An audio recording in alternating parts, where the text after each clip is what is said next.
आज या आपण बायबल आणि सत्य या उपदेश शीर्षकासह परमेश्वराच्या वचनाचा अभ्यास करूया.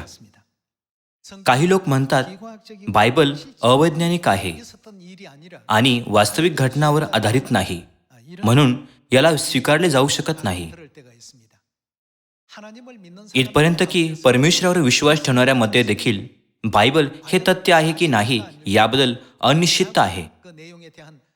म्हणूनच ते त्याच्या शिकवणीवर विश्वास ठेवू शकत नाहीत किंवा त्याचा स्वीकार करू शकत नाहीत. म्हणून पहिले या आपण तिमोथेला दुसरे पत्र अध्याय 3 वचन 12 जाऊन पाहूया की बायबलची रचना कशी आहे.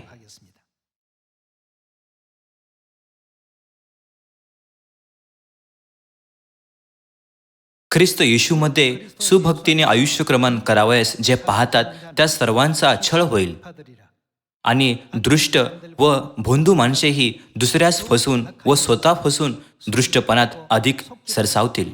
तू तर ज्या गोष्टी शिकलास व ज्याविषयी तुझी खात्री झाली आहे त्या धरून राहा.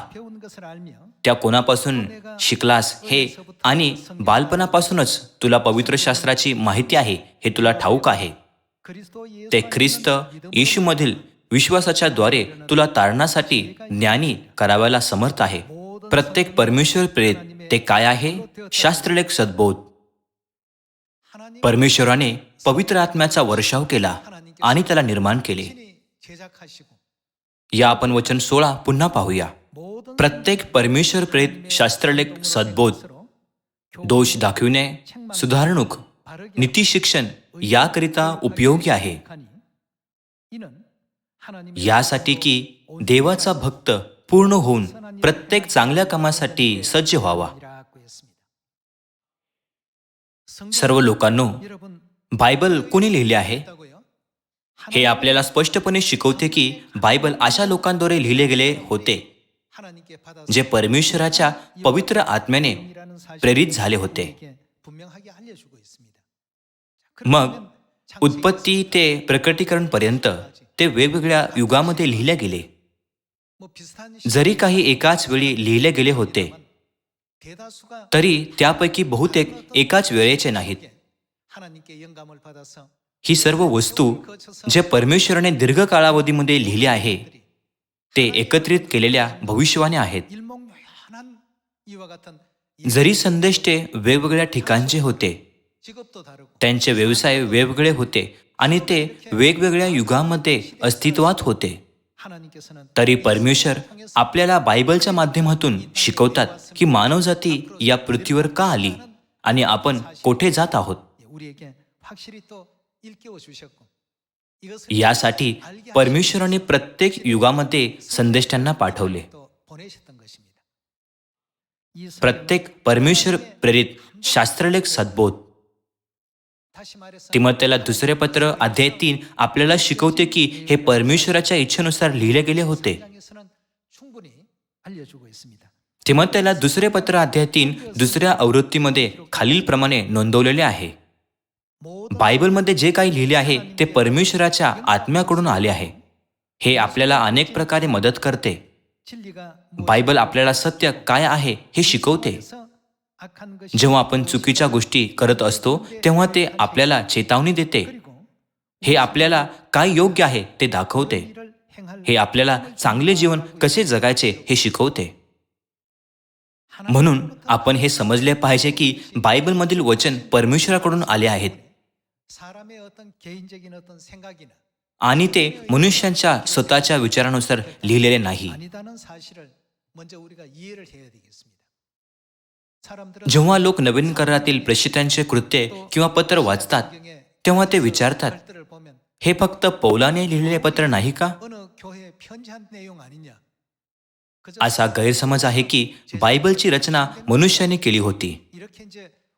पण पहिल्या पानापासून शेवटच्या पानापर्यंत सुरुवातीपासून शेवट पाहणाऱ्या परमेश्वराने या सर्व वचनांना मनुष्य जातीच्या तारणासाठी बायबलमध्ये ठेवले आहेत. आपण यावर विश्वास ठेवला पाहिजे. म्हणूनच आपण काय केले पाहिजे? कारण की त्यामध्ये तारणासाठी परमेश्वराची इच्छा आहे. म्हणून त्यात कधीही भर घालू नये किंवा त्यातून काही काढू नये. बायबल इतिहासाद्वारे, भविष्यवाणीच्या माध्यमातून किंवा पत्रांद्वारे परमेश्वराच्या इच्छेला प्रकट करते. याचे विविध मार्ग आहेत. पण आपण हे कधीही विसरले नाही पाहिजे की परमेश्वराने मानवजातीला त्यांना समजण्यासाठी आणि सत्याचा शोध करण्यात मदत करण्यासाठी त्यांची नोंद केली आहे. मात्र लोक असा विचार करत नाहीत, तर असा विचार करतात हा फक्त मनुष्याने लिहिलेला मजकूर आहे. म्हणून ते बायबलमधील परमेश्वराच्या इच्छेला विकृत करतात. या कारणास्तव जसजसा वेळ जातो, ख्रिस्ती धर्म कमी होत जातो आणि परमेश्वराचे जीवनाचे वचन युरोप, उत्तर आणि दक्षिण अमेरिका तसेच संपूर्ण जगातून अदृश्य होत आहे. हे खरोखर दुर्दैवी आहे. या आपण पेत्राचे दुसरे पत्र अध्याय 3 वचन 14 वर एक दृष्टी टाकूया.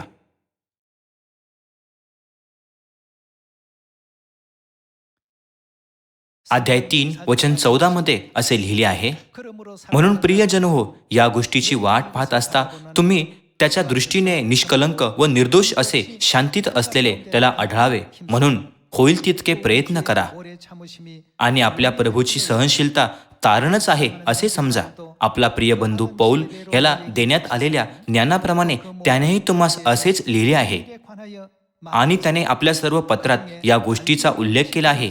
त्यात समजण्यास कठीण अशा काही गोष्टी आहेत. अज्ञानी व अस्थिर माणसे ते काय करतात? इतर शास्त्रलेखाचा जसा विपरीत अर्थ करतात तसा याचाही करतात. ते बायबलच्या अर्थाला विकृत करतात. दुसऱ्या शब्दात ते शब्दांना बदलतात. अशा प्रकारे त्यांचे काय होईल? आशाने ते स्वतःच्या नाशाला कारणीभूत होतात. तर प्रियजन हो, या गोष्टी तुम्हाला पूर्वीपासून कळत आहेत, म्हणजे सावध राहा. म्हणून तुम्ही अनितिमान लोकांच्या भ्रांतिप्रवाहात सापडून आपल्या स्थिरतेतून ढळू नये यासाठी जपून राहा आणि आपला प्रभू व तारणारा येशू ख्रिस्त याच्या कृपेत व ज्ञानात वाढत जा. त्याला आता व अनंत कालापर्यंत गौरव असो. आमेन. जसे आपण येथे पाहू शकतो, बायबलचा कोणीही जबरदस्तीने अर्थ लावू नये. मग आपल्याला बायबलचा लेखक असलेल्या परमेश्वराच्या व्याख्येला ऐकले पाहिजे. मिका अध्याय 4 नुसार परमेश्वर म्हणतात की ते शेवटच्या दिवसात काय करतील. या आपण मिका अध्याय 4 मधील भविष्यवाणी पाहूया.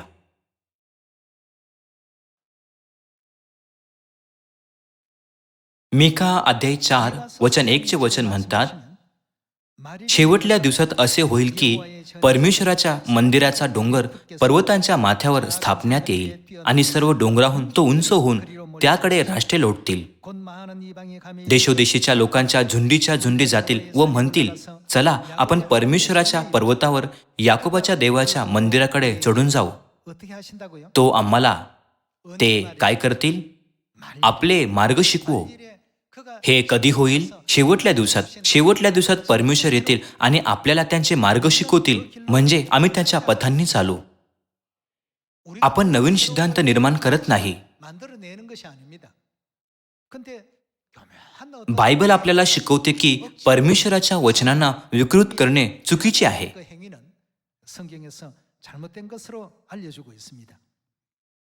या आपण वचन 2 पुन्हा पाहूया.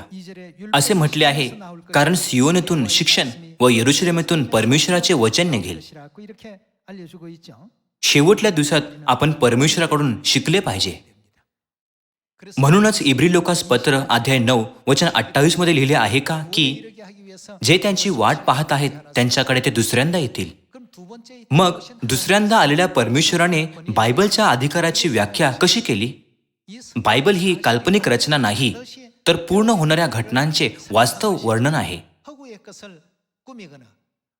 लोक म्हणतात, मी बायबलच्या अधिकाराचा स्वीकार करतो, तरीही ते बायबलमध्ये वर्णन केलेला ओलांडण पाळत नाहीत, हो ना? ते शब्बात दिवस पाळतात का? नाही. येशूने म्हटले, हे लोक ओठाने माझा सन्मान करतात, परंतु त्यांचे अंतःकरण माझ्यापासून दूर आहे. अहो अनाचार करणाऱ्यांनो, माझ्यापुढून निघून जा.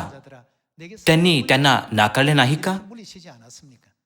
ते आपल्या ओठांनी म्हणतात, आपण बायबलवर विश्वास ठेवला पाहिजे, तरीही ते त्यावर विश्वास ठेवत नाहीत. तथापि आपण त्यांच्यासारखे नसावे. परमेश्वराने आपल्याला स्वर्गाचा मार्ग खोलण्यासाठी, आपल्या सर्व चुकीच्या कार्यांना सुधारण्यासाठी आणि तारणाकडे घेऊन जाण्यासाठी बायबल दिली आहे. हेच कारण नाही का की परमेश्वराने आपल्याला बायबल दिले?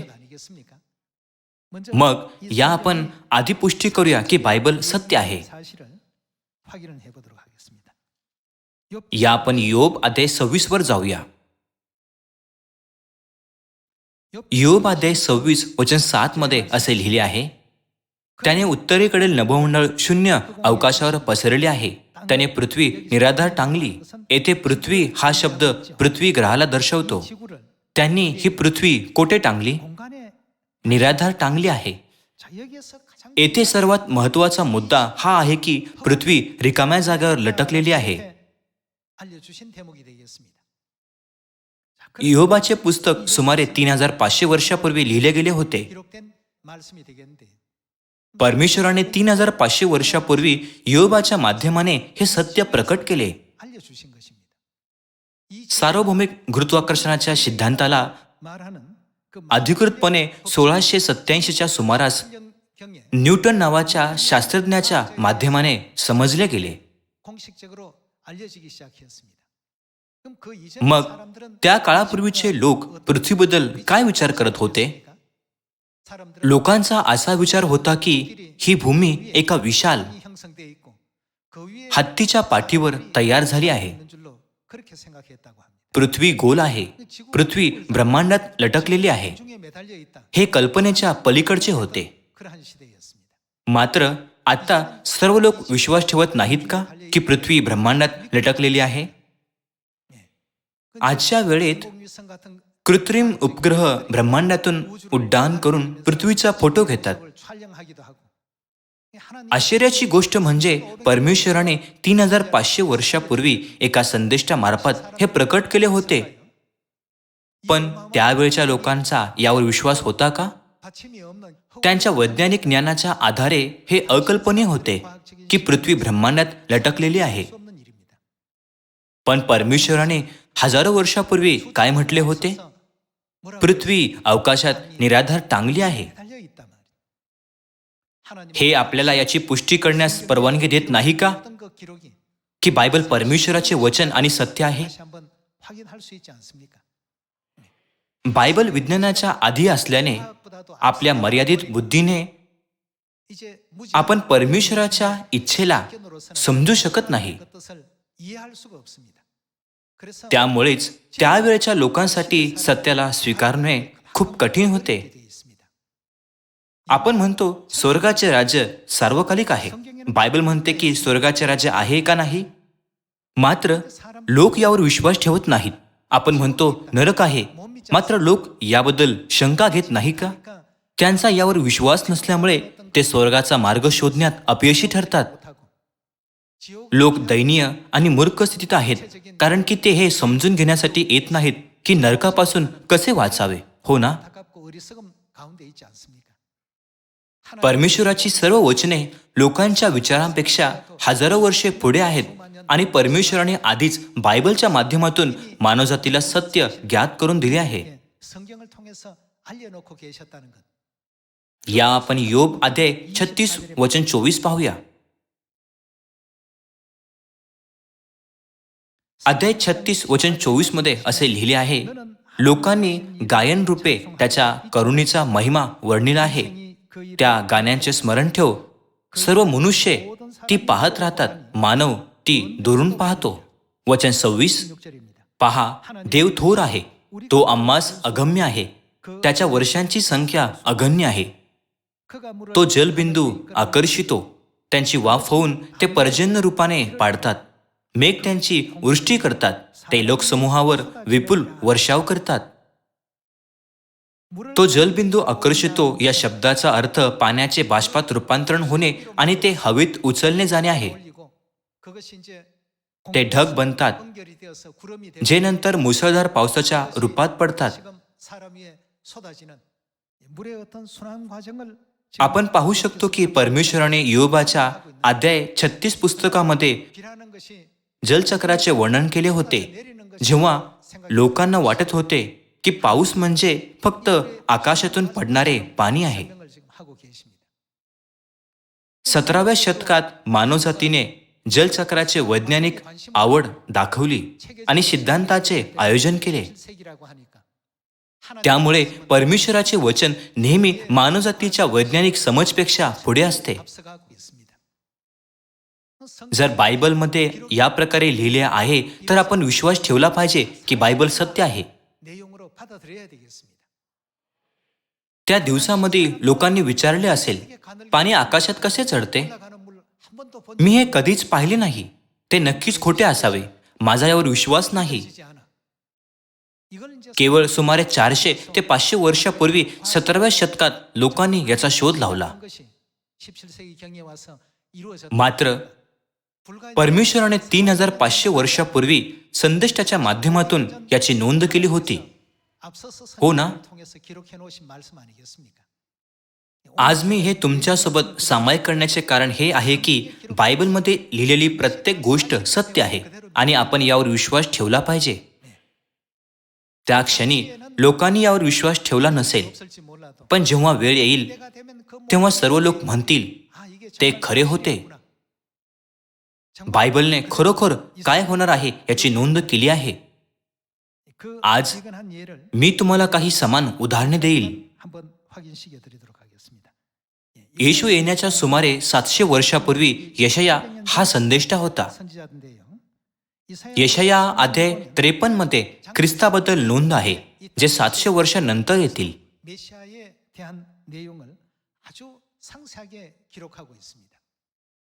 या आपण यशाया अध्याय 53 वचन 1 पाहूया.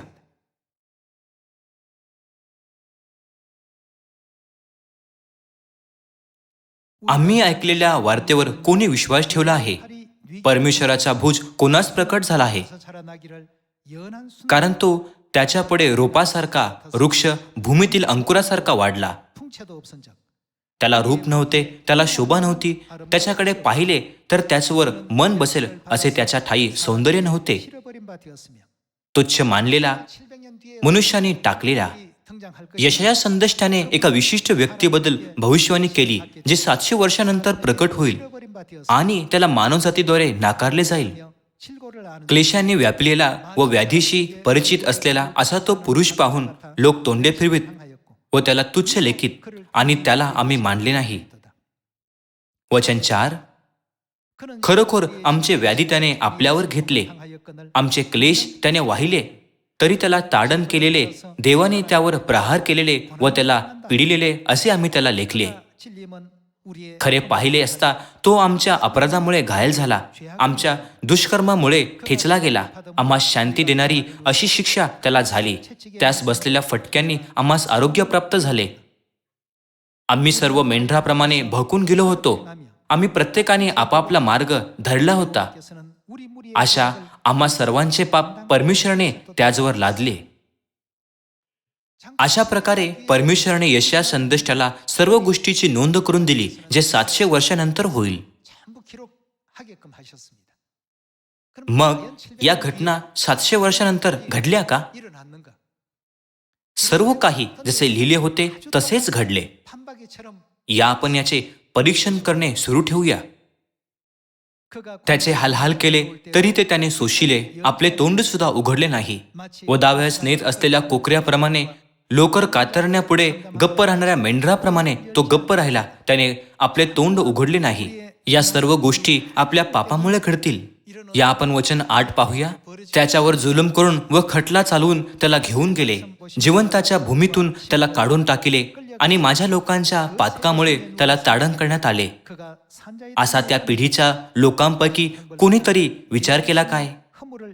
त्याची कबर दुर्जनांच्या कबरामध्ये नेमली होती आणि तो मेल्यावर धन्वंताची कबर त्याला प्राप्त झाली. तथापि त्याने काही अधर्म केला नव्हता. त्याच्या मुखात काही कपट नव्हते. येशूच्या जीवनामध्ये सर्व काही तसेच घडले जसे भविष्यवाणी करण्यात आली होती. त्यांना योसेफ नावाच्या श्रीमंत माणसाच्या कबरेमध्ये ठेवण्यात आले.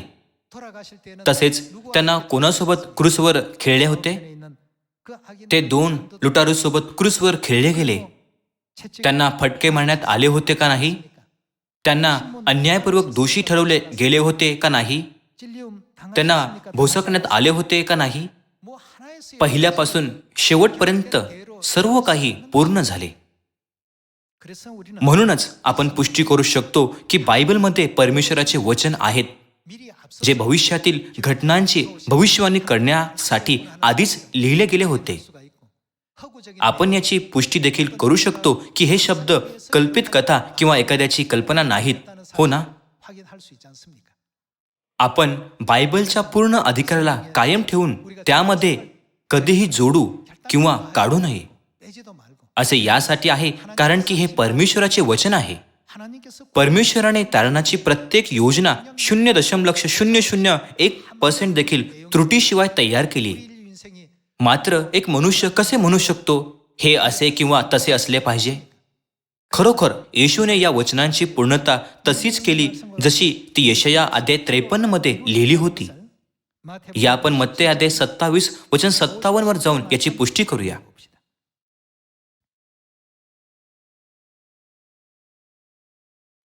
मग संध्याकाळ झाल्यावर अरिमथा येथील योसेफ नावाचा एक धनवान मनुष्य आला. येथे धनवान मनुष्यावर भर दिला आहे. हाही येशूचा शिष्य होता. त्याने पिलाताकडे जाऊन येशूचे शरीर मागितले. तेव्हा पिलाताने ते द्यावयाची आज्ञा केली. योसेफाने ते शरीर घेऊन तागाच्या स्वच्छ वस्त्रात गुंडाळले. ते त्याने खडकात खोदलेल्या आपल्या नव्या कबरेत ठेवले. ती कोणाची कबर होती?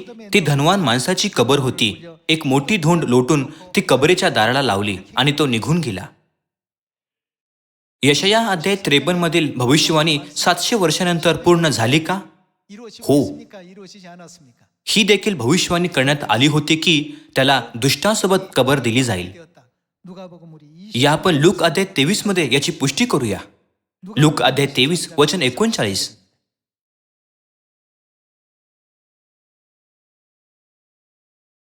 वधस्तंभावर खिळलेल्या त्या अपराध्यांपैकी एकाने त्याची निंदा करून म्हटले, तू ख्रिस्त आहेस ना? तर स्वतःला व आम्हाला वाचीव. परंतु दुसऱ्याने त्याचा निषेध करून म्हटले, तुलाही तीच शिक्षा झाली असता तू देवाला सुद्धा भीत नाहीस काय? आता वचन 39 नुसार तेथे कोणाला टांगले होते? ते लुटारूंपैकी एक होता. यशाया अध्याय 53 नुसार त्यांना कोणासोबत कबर देण्यात आली होती? त्याला दुष्ट लोकांसोबत कबर देण्यात आली होती. त्यांच्या दोन्ही बाजूस 2 लुटारू होते. उजवीकडे असलेल्या लुटारूने आपल्या पापांचा स्वीकार केला आणि येशूला म्हटले, अहो येशू, आपण आपल्या राजाधिकाराने याल तेव्हा माझी आठवण करा. दुसरीकडे डावीकडील लुटारूने येशूची थट्टा केली. शेवटी त्यांना दुष्टासोबत एक कबर देण्यात आली आणि त्यांच्या मृत्यूनंतर त्यांना योसेफ नावाच्या एका धनवान माणसाच्या कबरेमध्ये ठेवण्यात आले. परमेश्वराने यशाया संदेष्टाद्वारे येशू ख्रिस्ताच्या सर्व कार्यांचे वर्णन केले, जे 700 वर्षानंतर प्रकट होणार होते. म्हणून आपण त्या लोकांचे ऐकले नाही पाहिजे जे बायबलवर विश्वास ठेवत नाहीत. पण लक्षात ठेवा की बायबल हे परमेश्वराचे संपूर्ण वचन आहे आणि ते निश्चितपणे पूर्ण होईल. जर 3500 वर्षापूर्वी लोकांना माहीत असते की पृथ्वी ब्रह्मांडात टांगली आहे तर ते घाबरले असते. मात्र जसे विज्ञानाने हे सिद्ध केले की पृथ्वी ब्रह्मांडात टांगली आहे, त्याचप्रमाणे लवकरच परमेश्वर आपल्याला आपल्या डोळ्यांनी हे पाहू देतील की स्वर्ग आणि नरक खरोखर अस्तित्वात आहे. मला आशा आहे की एकही व्यक्ती नरकात प्रवेश करणार नाही. अलीकडे हवामान खूप गरम झाले आहे. हे वेदनादायक नाही का? वाढत्या तापमानामुळे दैनंदिन जीवन कठीण झाले आहे. अग्नीच्या सरोवरातील सर्वकालिक यातना लक्षात ठेवून आपण सर्व लोकांना त्वरित सत्याकडे मार्गदर्शन केले पाहिजे, जेथे ते पापांची क्षमा आणि तारण प्राप्त करू शकतील, म्हणजे ते नरकात जाऊ शकणार नाहीत. असे यामुळे आहे कारण बायबलमध्ये नोंद करण्यात आलेल्या सर्व गोष्टी सत्य आहेत. परमेश्वर मानवजातीला सत्य शिकवतात, तरी लोक त्यावर विश्वास ठेवत नाहीत. जर मी मेलो तर मी नरकात जाईल. इतर सर्व लोक देखील तेथे जात आहेत. त्यात काय चूक आहे? ते सर्वात दयनीय आहेत. म्हणून सर्व लोकांनो बायबलला योग्यरित्या समजून घेतले पाहिजे आणि विश्वास ठेवला पाहिजे की ते नक्कीच पूर्ण होईल.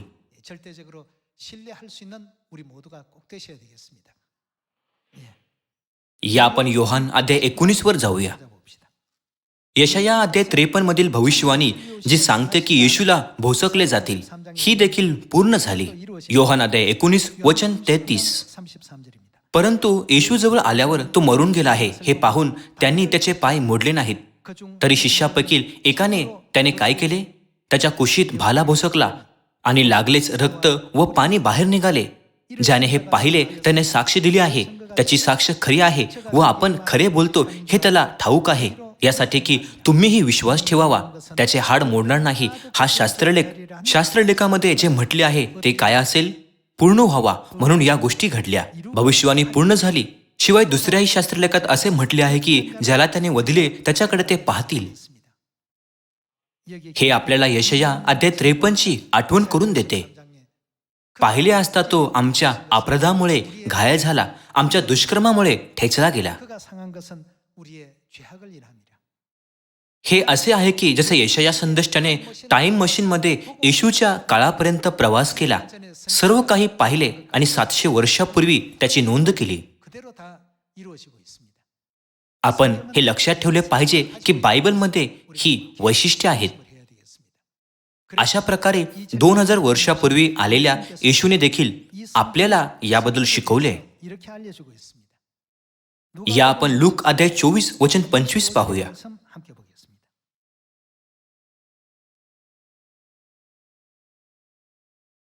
अध्याय 24 वचन 25.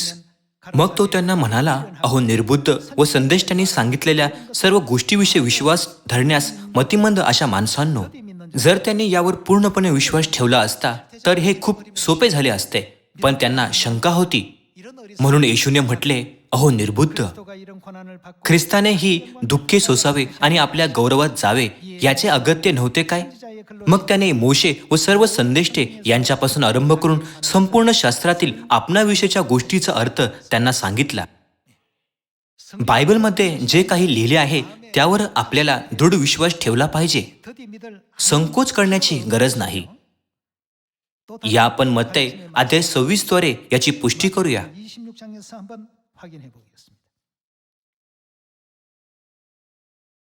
या आपण मत्तय अध्याय 26 वचन 51 पाहूया. मग पहा, येशू बरोबर जे होते त्यांच्यातील एकाने हात लांब करून आपली तलवार उपसली व प्रमुख याजकाच्या दासावर प्रहार करून त्याचा कान छाटून टाकला. तेव्हा येशू त्याला म्हणाला, तुझी तलवार परत जागच्या जागी घाल, कारण तलवार धरणारे सर्वजण तलवारीने नाश पावतील. तुला असे वाटते काय की मला माझ्या पित्याजवळ मागता येत नाही आणि आत्ताच्या आत्ता तो मला देवदूतांच्या 12 सैन्यांपैकी अधिक पाठवून देणार नाही? पण असे झाले तर याप्रमाणे घडले पाहिजे हे म्हणणारे शास्त्रलेख कसे पूर्ण व्हावेत? येशूने बायबलबद्दल काय म्हटले? त्यांनी हे स्वीकार केले नाही का की बायबलमध्ये लिहिलेले सर्व काही परमेश्वराच्या आत्म्याने येते आणि निश्चितपणे पूर्ण होईल?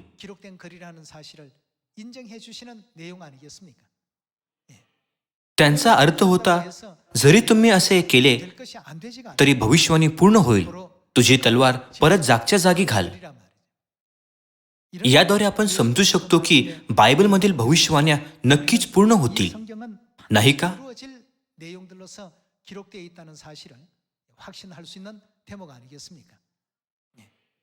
मग प्रकटीकरण अध्याय 21 स्वर्गाच्या राज्याबद्दल काय सांगत आहे? परमेश्वर आपल्याला शिकवितात की यापुढे मृत्यू, शोक, रडणे किंवा दुःख राहणार नाही आणि दिवसेंदिवस नवीन आनंद निर्माण होईल. त्यामुळे आपले जीवन आनंदाने भरून जाईल. त्यांनी आपल्याला या सत्याबद्दल जागे केले नाही का? प्रकटीकरणाच्या पुस्तकात अध्याय 22 वचन 4 ते 5 मध्ये स्वर्गात आपण कसे राहू याबद्दल काय सांगत आहे? ते युगानुयुगपर्यंत राज्य करतील. परमेश्वराने आपल्याला त्या गोष्टीबद्दल जागे केले जे घडणार आहेत. आम्ही पुष्टी केली की बायबलमध्ये लिहिलेली प्रत्येक गोष्ट एक घटना आहे जी नक्कीच घडणार आहे. 전부 될 일을 기록해 놓으셨다는 사실을 확인할 수가 있습니다. स्वर्गाचे सार्वकालिक राज्य, नवे आकाश आणि नवी पृथ्वी फार लांब नाही. 시간 속에 있으니까 म्हणून या आपण कधीही स्वर्गाची आशा गमावू नये. 잊지 마시고 이 땅에 जरी सैतानाने या पृथ्वीवर भव्य गौरव दाखविले 을 제시하더라도 तरी येशूने मोहावर मात केली नाही का? 이기셨지 않습니까? सैतानाने त्याला जगाचे गौरव दाखवले आणि म्हटले, तू पाया पडून मला नमन कर. 그렇게 त्याने येशूला आपल्या आधीन राहण्यास सांगितले. 하라고 하니까 परंतु येशूने काय म्हटले? 뭐라고 했습니까? 사단 हे सैताना, चालता हो. परमेश्वर तुझा देव, केवळ त्याचीच उपासना करा. 가르침대로 या पृथ्वीवर आपण ज्याची उपासना केली पाहिजे ती ना संपत्ती, ना कीर्ती, ना ज्ञान आहे.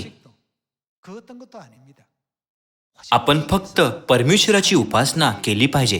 대상이 되어야 되겠고 बायबल आपल्याला सांगते की स्वर्ग आणि नरक खरोखर अस्तित्वात आहेत. 알려주고 계십니다.